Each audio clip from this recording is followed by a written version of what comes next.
Indonesia, negara kepulauan dengan sejuta keindahan yang menyandang gelar Zamrud Khatulistiwa. Di balik keindahannya, ia pun menyimpan teka-teki yang mendebarkan sepanjang masa. Dalam kurun waktu hampir 20 tahun terakhir, Indonesia mengalami 5 kali bencana tsunami, tepatnya 2 kali terjadi secara berturut-turut di tahun 2018. Yakni tsunami Palu dan tsunami Selat Sunda. Setidaknya dalam 1 dekade terakhir, tsunami menyebabkan kerugian ekonomi yang cukup besar, serta menyumbang korban yang paling banyak. Lalu sebenarnya, apakah tsunami itu? Mengapa ia bisa terjadi? Menurut peneliti LIPI, tsunami adalah gelombang laut yang besar dan cepat serta bersifat merusak yang diakibatkan oleh adanya gangguan atau perubahan pada dasar laut maupun kolom air laut. Di Indonesia, tsunami yang terjadi disebabkan oleh 2 hal. Yang pertama, karena letak Indonesia yang berada di Pacific Ring of Fire atau cincin api Pasifik. Ring of Fire adalah daerah pertemuan lempeng bumi yang saling mendekat, yang mana pertemuan lempeng ini menyebabkan terbentuknya deretan gunung api dan gempa bumi, serta longsoran bawah laut yang lahir dari gempa atau aktivitas vulkanik. Penyebab tsunami yang kedua adalah jatuhnya meteor ke bumi, yang berpotensi menghasilkan tsunami dengan kekuatan yang besar. Namun penyebab kedua ini kemungkinannya masih sangat kecil terjadi. Tsunami bisa terbentuk karena aktivitas vulkanik gunung api yang berasal dari longsoran material dan piroklastik yang meluncur ke laut. Piroklastik adalah material dari dalam hasil letusan yang mengalir menuruni gunung api dengan cepat. Konon katanya, aliran piroklastik ini dapat menuruni lereng dengan kecepatan melebihi 100 km per jam dan suhu yang bisa mencapai 700 derajat Celcius. Di samping itu, lateral blast juga bisa menjadi penyebabnya, yakni tekanan tenaga meletusnya gunung ke air laut. Berikut adalah daftar gunung berapi berpotensi tsunami yang masih aktif hingga saat ini. Gempa bumi yang sering terjadi di Indonesia pada dasarnya diakibatkan oleh lempeng kerak bumi yang terus bergerak secara perlahan, yang disebut dengan lempeng tektonik. Mengapa lempeng bumi terus bergerak?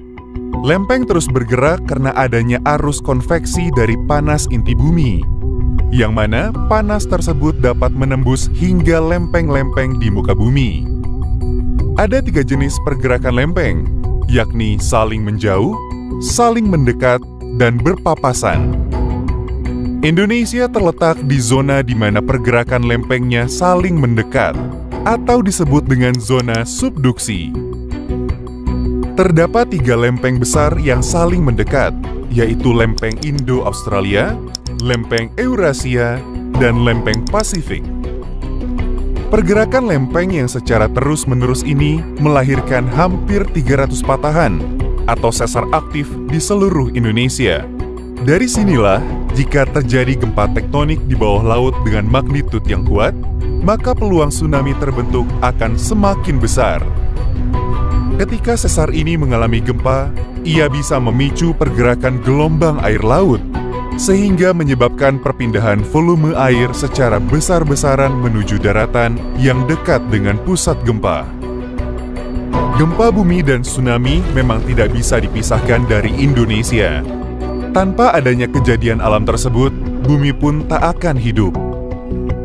Berdasarkan referensi dan hasil studi para peneliti LIPI, didapatkan perkiraan ulang tahun tsunami besar dari gempa dengan kekuatan MW lebih besar dari 9, yakni untuk selatan Jawa akan terjadi tsunami besar setiap sekitar 700 tahun sekali. Dan untuk bagian barat Sumatera, terutama sebelah barat Aceh dan Sumatera Utara, akan terjadi setiap sekitar 550 tahun sekali. Jarak jangkauan tsunami yang hendak menyapu daratan pun tidak terbatas. Penyebab tsunami selanjutnya adalah adanya longsor bawah laut. Longsor bawah laut ini bisa terjadi karena adanya gempa di dalam laut maupun adanya sesar daratan aktif yang kemudian memicu terjadinya longsor dan menimbulkan tsunami. Dari serangkaian bencana tsunami di Indonesia, pemerintah berkewajiban melakukan mitigasi bencana agar bisa meminimalisir jumlah korban dan kerugian ekonomi. Sudah ada beberapa peraturan pemerintah yang mengatur tentang mitigasi bencana. Salah satunya adalah peraturan tentang batas sempadan pantai. Meskipun sedang dalam tahap penghitungan, peneliti LIPI menganjurkan agar pemerintah daerah bisa memberikan batas sempadan pantai minimal 300 meter untuk tak dijadikan kawasan pemukiman. Tak hanya itu, penanaman hutan mangrove yang sehat juga termasuk cara yang murah dan efektif dalam meredam gelombang tsunami. Warga setempat pun juga harus memiliki respon cepat saat terjadi gempa besar. Umumnya, tsunami akan tiba setelah dipicu gempa besar berdurasi cukup lama, yakni 30 detik sampai 1 menit. Ketika itu terjadi, berlarilah sekencang mungkin menuju daratan yang lebih tinggi.